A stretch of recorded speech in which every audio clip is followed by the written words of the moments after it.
Hello and welcome to this week's edition of, we'll call it Pitching In. We'll explain the change here. I'm Jason Mackey alongside Andrew Destin, who we've stolen from the hockey world for about 30 minutes, and we're going to talk some ball here. Love We're it. almost all the way through the divisional series. We're recording this before Braves Phillies, so we don't have the result of that one. But anyway, we're going to talk a lot of playoff baseball and some impressions from that, what the Pirates can maybe learn. A little bit of a programming note first. We're going to go from 2 to 1 podcast, at least until the winter meetings. So we've had Pitching In our YouTube show, and we're going to do one with basically Ford will be back next week. He's been down coaching in Tennessee, and we'll get Andrew involved when he's not tied up with hockey. So anyway, we're down to one. Look for us on Friday mornings for the interim.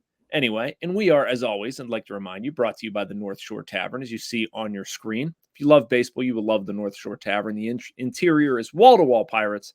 As you know, there are appetizers, entrees, cocktails, and, of course, steak and seafood on a sizzling lava stone, open every day.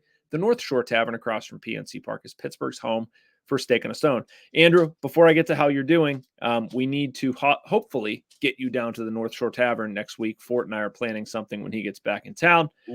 So hopefully the middle of your week is good next week. We'll arrange that. But how are you doing? Oh, well, first off, I'm doing better because of that invitation. But second, I'm doing well. It's been happy in Penguins world with that coverage. I'm sure Penguins fans would prefer that I wasn't writing something about the Erik Karlsson experience not quite going according to plan in the opener, or the Penguins not blowing a third period lead. But hey, here we are. Yeah. So that's been an interesting experience, the whole thing. I watched that the other night, and I was not jealous of you. I was very happy to let you and Matt Bensel do the excellent work that you did, and I was going to sit there as a consumer. So it was a quick we're gonna locker turn room it around, right? That can't continue. I know this isn't a hockey podcast, but you spend time in that world. Sure. It can't continue just in the sense that they are not playing the Blackhawks again tomorrow. So that part cannot continue. I mean, think about it. They've played the last two regular season home games have been the Yep. Blackhawks. One of them, it ruined their postseason chances. And the other one, Connor Bedard and company stomped over their home opener. So I think they just need to not play the Blackhawks. Other than that, 81-1, they're going to be set the rest of the way. They're fine. Yeah. All right. So we're going to talk actually about another playoff team in Pittsburgh, the old Pirates. Ooh. All right. They didn't make the playoffs yet. Had me for a second there. I was like, what am I doing? It's Bucktober. What did I miss? I do think it's fairly attainable. I do. But the first topic, and this is going to run, concurrent with the story I'm putting on our website, something I've been working on, about one thing that the Pirates can learn from various playoff entrants. And it's not as crazy as you think. If you look at the Houston Astros, the Arizona Diamondbacks, the Texas Rangers, like these teams do things that the Pirates can look at and reasonably emulate. They really do. But before we get to that, I think the playoffs so far have been fantastic. I've probably seen more of them than you just because I've been able to sort of detach, and I've been off this week and just enjoying watching playoff baseball. But have you had any chance to watch it? What have you thought so far?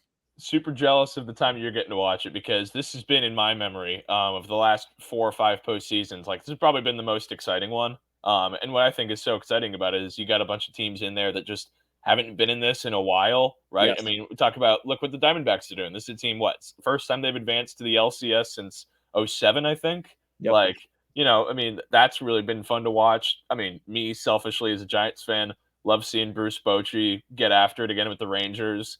Who are you kidding? You like seeing the Dodgers lose. Yeah, that's what I'm most happy about. That had me thrilled. I got to be honest. Watching Kike Hernandez line out to left, I was like, all right, getting the FaceTime from dad, brothers calling me, whole experience. But I mean, it's been fun, man. It's been so athletic baseball, great pitching, timely hitting. It's all the things you ask for. And all things, you kind of tip the hand there. Things that the Pirates could learn a thing or two from, huh? Well, and good storylines too. I've liked that too. I love the I want to debate the validity of this, although it's tough to say from as far away as we are. But like the Orlando Arcia stuff and Bryce Harper staring at him, and you clearly like kind of poked the bear. And was Jake Mintz from Cespedes Family Barbecue, like, was he right to use what he used? I don't know. I don't feel like I need to levy an opinion. I don't know what RC has said, how loud he said it, and what setting it's okay to use that. Certainly seemed like, from the media side, they were saying that he was just like screaming it out in the open, in which case I would fully endorse using it if he said it to somebody else and Mintz just happened to hear it. It's kind of a gray area, but in any case, I've loved that.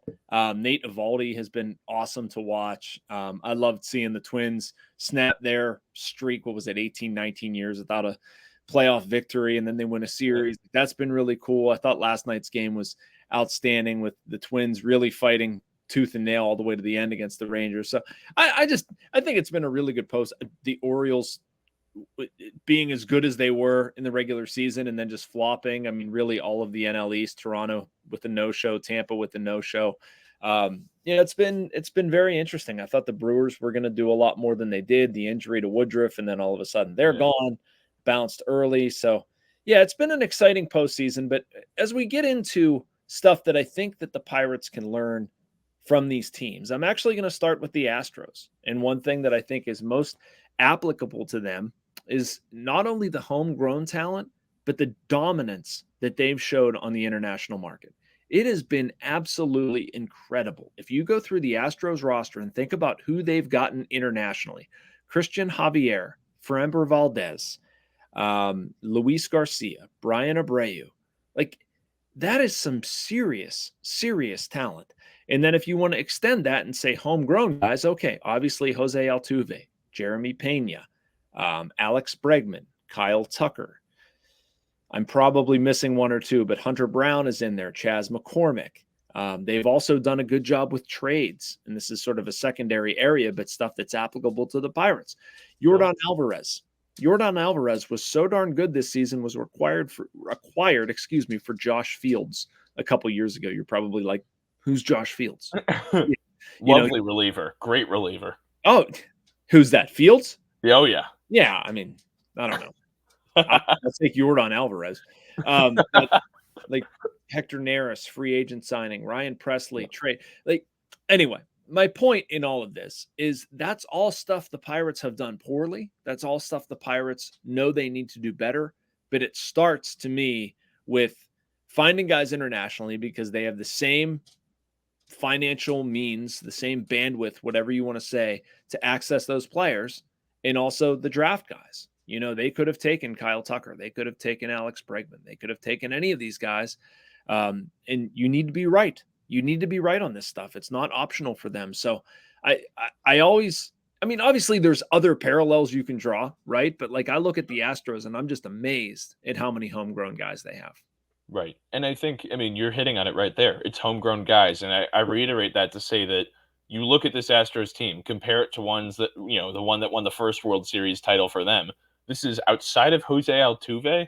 This is not very much like the same roster. This is a roster that's shown, okay, we're willing to let Carlos Correa walk in free agency. This is a team that said that it's willing to move on from guys.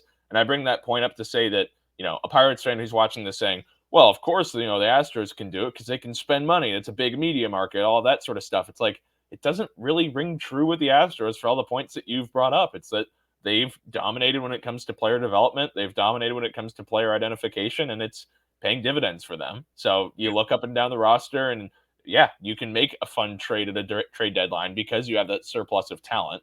And I bring that all up to say that with the Pirates, the reason I think that's relevant is because the key now for creating that sustained success, because otherwise you're going to fall into those lulls, right? Where it's you're up 3 to 4 years, you're down 3 to 4 years, you're up, you're down, and you're like hoping to be up. And if you misfire on a couple of prospects, well, then you've screwed the pooch.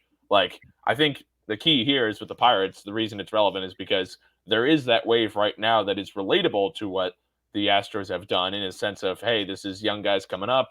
They have potential. They're highly thought of, high draft picks, all that sort of stuff. But then the Astros maintain that success afterward. Alex Bregman was a high draft pick, sure. But outside of that, it's like these aren't guys that were Paul Skeens level picks.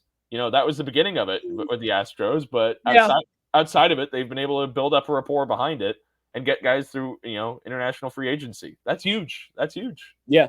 Yeah. It's kind of a mix, right? Like Kyle Tucker. Kyle Tucker would I guess I didn't realize how darn good he was this Yeah. year, like looking at it from afar. He's so under the radar. He's so good. Oh my gosh, 284, 37 doubles, 29 homers, 112 RBIs, 30 steals, 886 OPS. Like, holy crap. Has he been good? That's just, there's really no other deeper observation than that. That just surprised me in researching this. But yeah, and like even your free agent signs, like Hector Neris, I look at somebody like that they got from the Phillies, and he's been fantastic.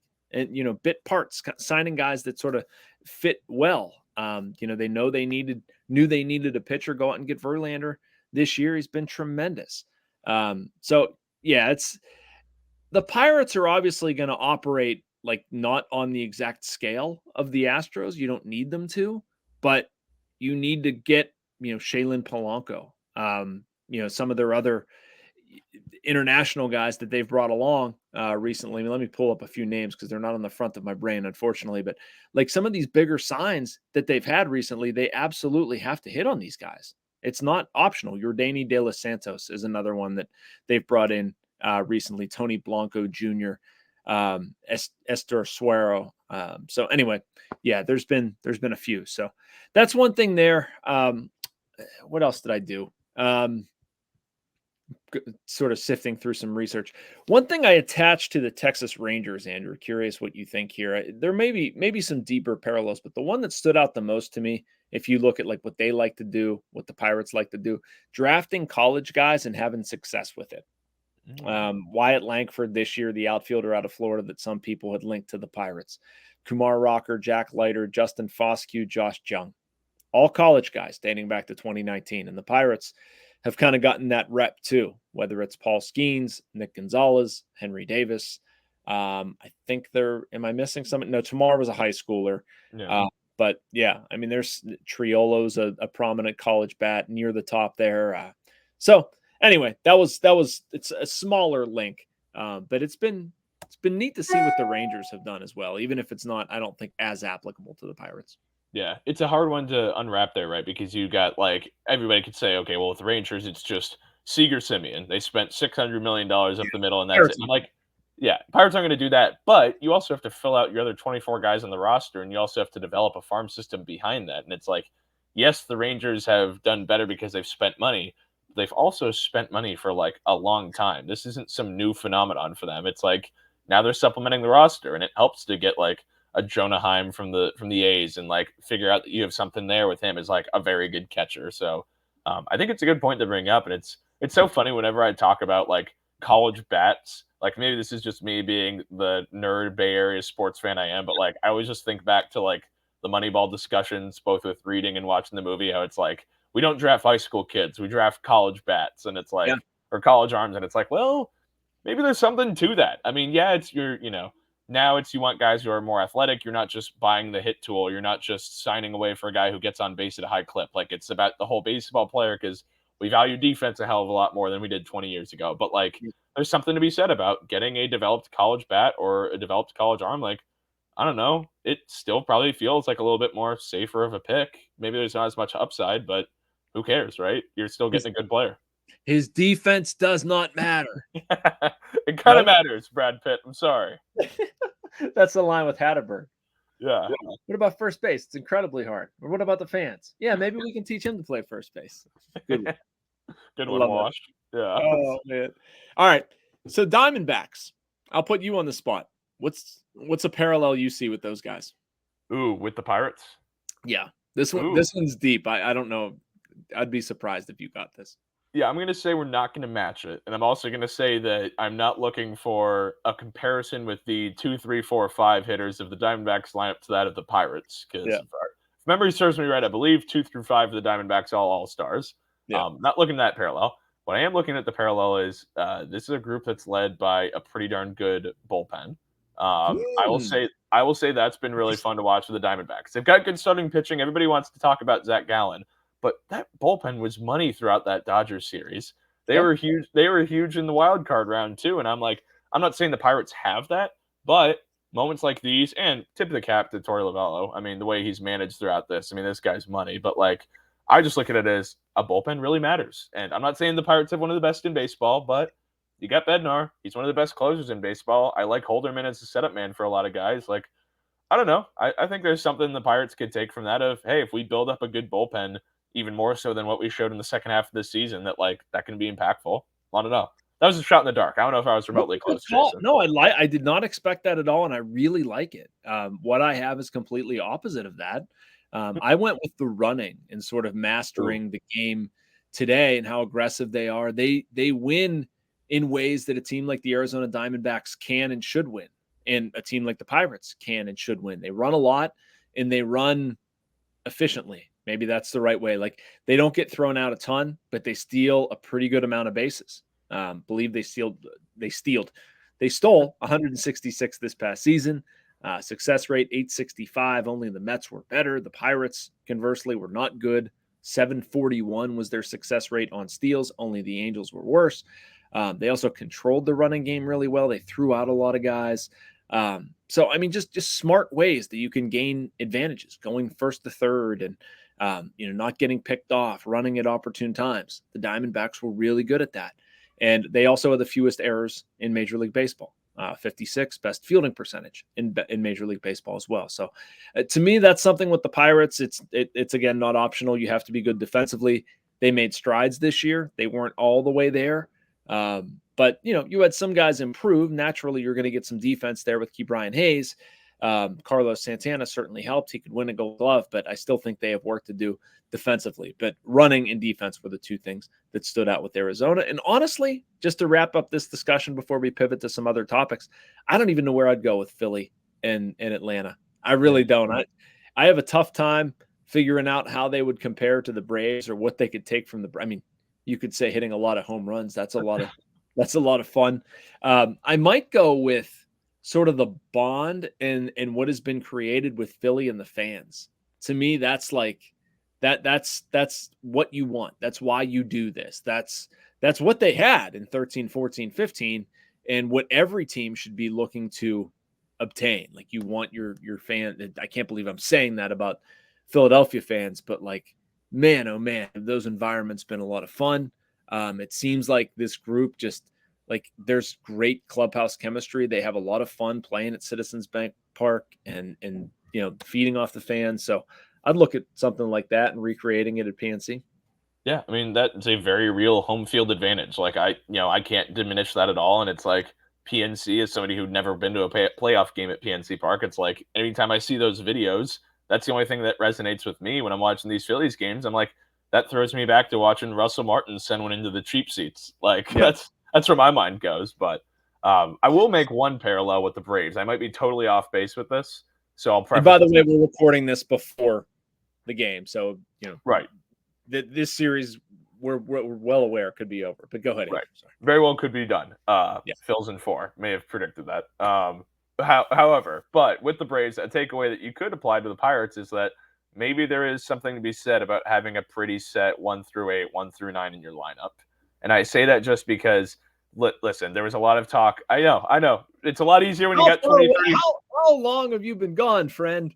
I know. 20 to 30 home run mashers up and down the lineup in the Braves. It's a little different with the Pirates. But I say all that to say that, like, they messed around with that lineup a bunch. Key was batting leadoff. Then he was batting cleanup. He was hitting 5th. Like, Sawinski was up in the order and dropping down. And, like, I think all of that's fine. But maybe there's something there. Maybe there's something to, what people actually say about the conventional baseball wisdom of, if you're always hitting in the 2 hole, that you adjust to it. I could be totally wrong. Please call me out. I mean, I love it. I wish they would keep the same lineup. I'm not holding my breath. I learned a long time ago, like, the only thing guaranteed with Derek Shelton's lineups is change. And whether people like that or hate that, it's just going to happen. And he's going to laugh at it, and he's not going to take lineup questions seriously. And for whatever reason, he's just going to make be it matchups, gut feel, whatever. Like, him having the same lineup 2 days in a row is actually notable because it rarely happens. Again, if I was managing the team, I would not do that. I think there's something to be said for setting down roots and getting comfortable places and a way lineup flows. But I don't know. Maybe the Braves can give them something to aspire to. Yeah. Well, all I know is Brian Snitker is a very different person than Derek Shelton. Yeah. That much I know. There's a takeaway. Beautiful. Yeah, very different. All right. Before we get on to our next topic, I want to remind you about the Great Yinzer Tailgate. It brings the best of the Berg to South Point on November 4th showcasing Pittsburgh's rich culture, iconic sports history, and vibrant community spirit. The Great Yinzer Tailgate, it will immerse you in a unique blend of traditions that make Pittsburgh legendary. Visit thegreatyinzertailgate.com for details. And we'll see yins there, quite literally. Hope to see you there. If you want to check that out seriously, Google that. You can just Google Great Yinzer Tailgate. It's something we're obviously involved in, and if you are a Pittsburgh sports fan at all, it's Mecca. It looks completely nuts. I'm looking forward to taking my family. God bless the off season. I have the opportunity to do it. My 4-year-old son, who is nothing but a consummate Pittsburgh sports obsessed Yinzer, will love it, and it is scratching all of those itches for you. So, okay. One thing we didn't get a chance to get into, Andrew, because of timing and this podcast and hockey and this end of the season, blah, blah, blah, some arbitration projections that I thought were kind of interesting. So the Pirates have 6 guys here that came up via MLB trade rumors.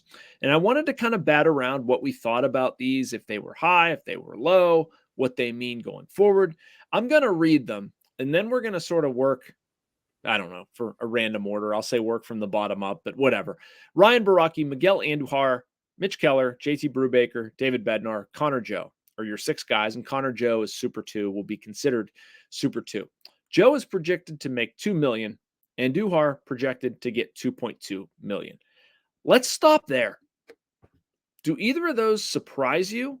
And what do you think about those numbers as they relate to the Pirates looking at their 2024 roster? Like, are those palatable to you? Would you bring them back, or would you say, I might look elsewhere? I would keep Joe. I would not keep Andujar. And Okay.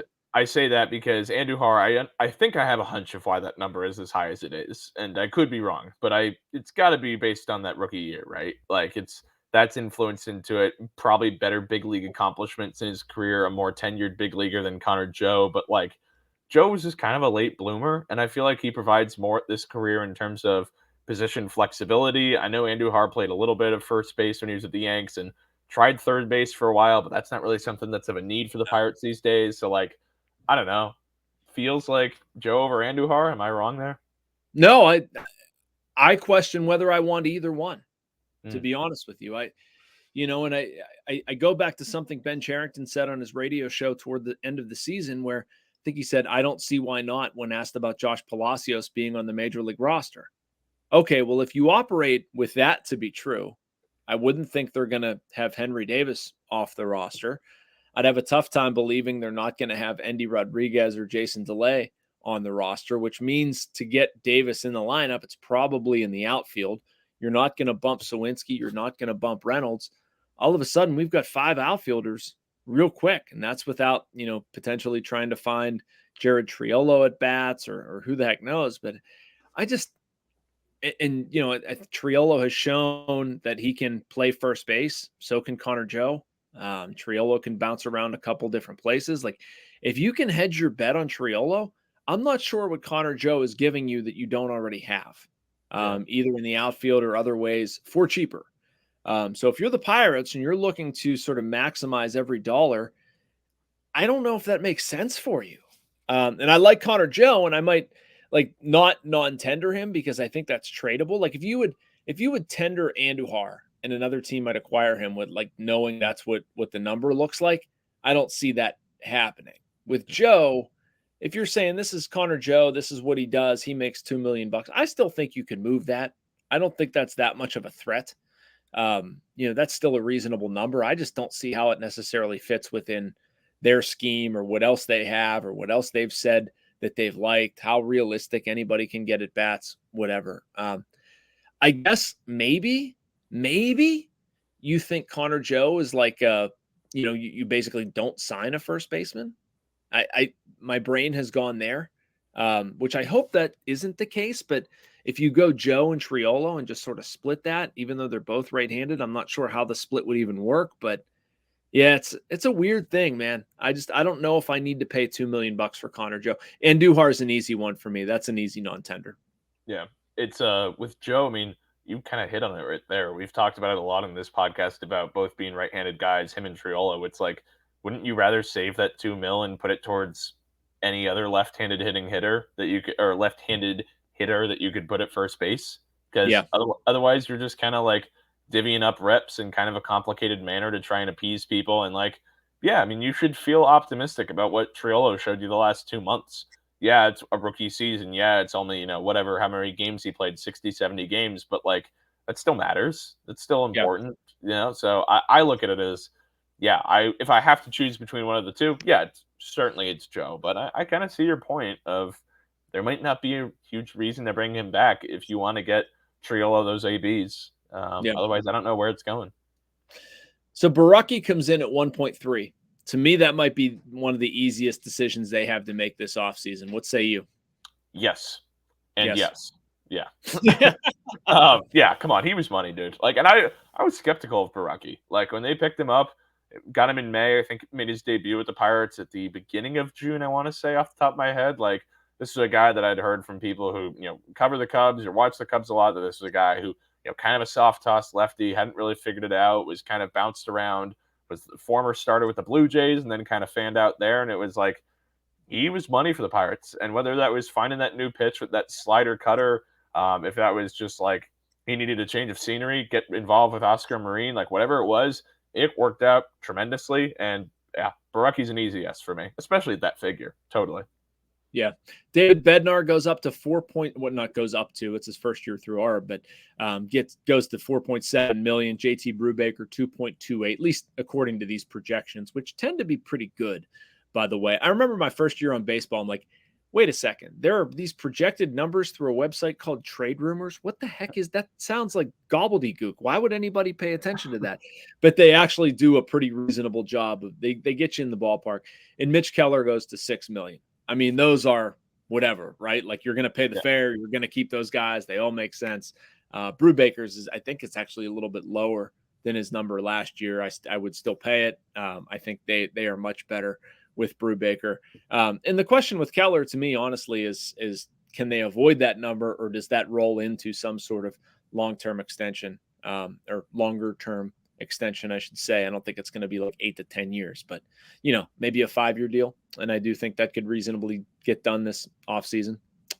So yeah, some interesting things to pay attention to. They're not necessarily imminent. As people know, moves are kind of frozen through the World Series. So we'll see, but just some stuff that came out I wanted to get into. One last question, Andrew. I want to debate this with you because I think I'm going to write about it for next week. I don't know if we have any different opinions, though. No, we're going to be totally on the same page. What are they doing with Henry Davis and why? Give me a reason why this makes sense. Oh, you stumped me at the why part. I was just going to say let the guy play right field, and I don't understand what the catching thing is. But, I mean, that's exactly Is there a way that this makes sense that we're not seeing? Like, what could the reasoning possibly be for this?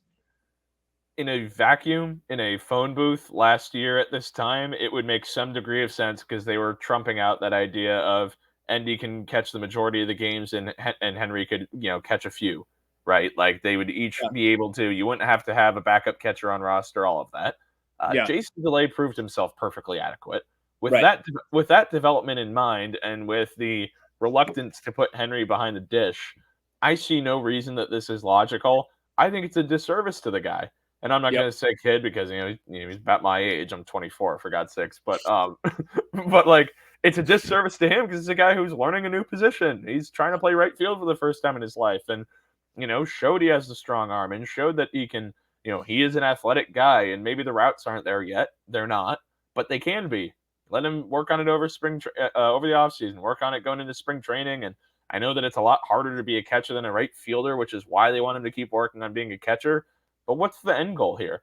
To have him take over for Endy as the everyday catcher? That's probably not happening. Endy's shown he's a very good defensive catcher. I see no reason this makes sense. Yeah, and I mean, do you want somebody to supplement Endy? Because Jason DeLay's been just fine. Yeah. He's been just fine. And like him handling Mitch Keller is a lot different than Endy handling Mitch Keller for whatever reason. And I don't know why they're resistant to like the personal catcher thing. I remember asking Derek Shelton this season, what are your feelings on like having personal catchers? And he said he doesn't like it. He thinks anybody on his staff should be able to catch anybody. I forget who, I think it was the Braves, where all of a sudden Mitch is pitching and they put Endy back there. Like, that's the time we're ripping the Band-Aid off and having Endy catch Mitch. And then after that, DeLay caught him the rest of the year. It's like, it's okay. And Mitch was markedly different the rest of the year. That's been a nice pairing. I think it was his last start, maybe the next to last or whatever. I remember Quinn Priester had a very good start with Delay catching him. And Delay made the comment that they're actually very similar, he and Mitch Keller. So I'm like, well, geez, okay. All right. I'm matching up Delay with Priester and Keller. Silence your phone. I Come did. on. It's off. I'm sorry. I'm just kidding. And then you got Endy for the other three guys, whoever that turns out to be. Oviedo and hopefully 2 free agent signings, but I just don't understand the logic of putting Henry there. I agree with you. I think you're doing a disservice to him. I think he has a lot of work to do in right field. I'm sure he has a lot of work to do behind the plate. And if behind the plate is such a priority, why weren't we looking at that at all this season? I think he caught 2 innings.